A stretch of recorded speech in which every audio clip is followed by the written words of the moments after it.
Monsieur le président, monsieur le ministre, mes chers collègues, l'ordre public est nécessaire à l'exercice des libertés. Cet ordre public a été gravement troublé durant les 2 dernières années.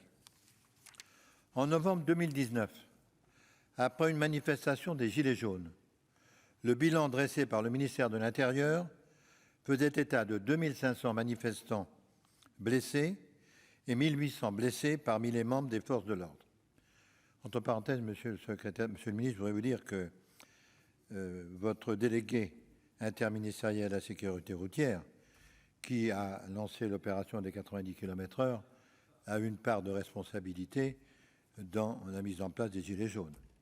Il vient d'être nommé préfet de police de Marseille. Je ne ferai pas de commentaires. En dehors de ces chiffres qui doivent nous interpeller, nous avons assisté à des scènes de rare violence au cours de l'année 2018-2019. Des bâtiments incendiés alors qu'ils étaient occupés.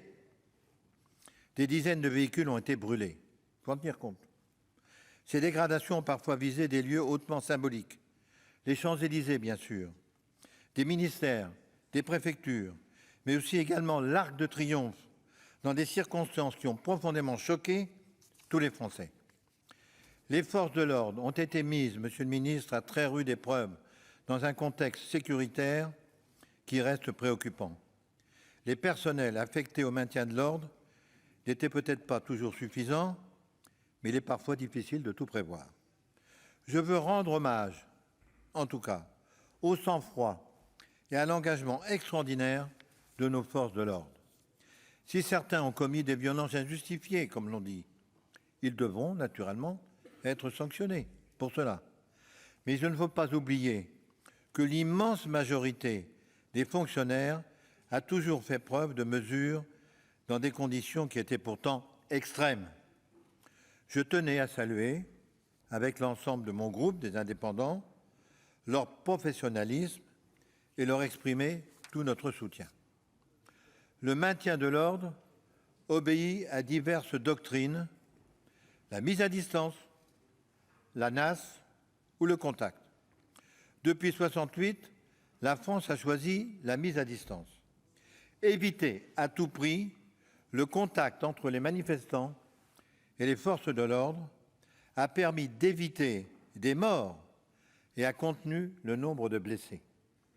Chaque fois que le contact a été recherché, le bilan s'est retrouvé alourdi. Ces blessures sont notamment dues à l'utilisation d'un armement qui s'est avéré mal adapté au maintien de l'ordre. Au départ, on ne le savait pas. La majorité de nos voisins européens n'ont pas recours aux lanceurs de balles de défense pour assurer la sécurité des manifestations.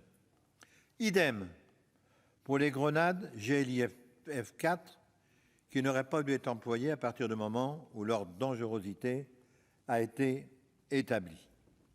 Il est primordial que l'ordre soit maintenu en garantissant la sécurité des personnes concernées, celle des fonctionnaires de police et de gendarmerie, celle des manifestants et celle des citoyens qui sont dans la rue aussi.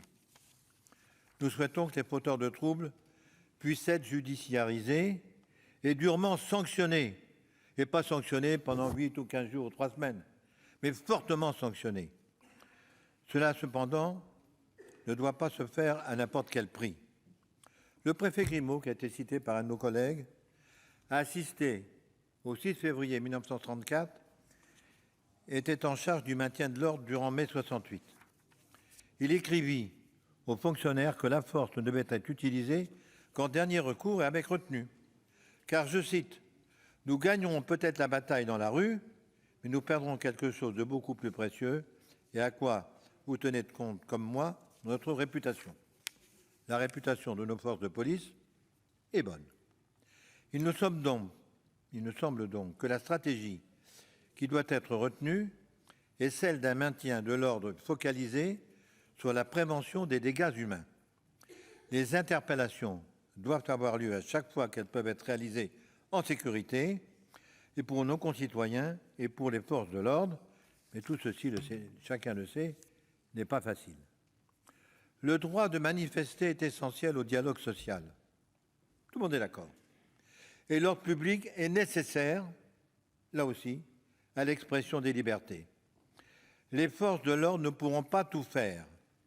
Il est de la responsabilité de tous les Français de contribuer à les préserver.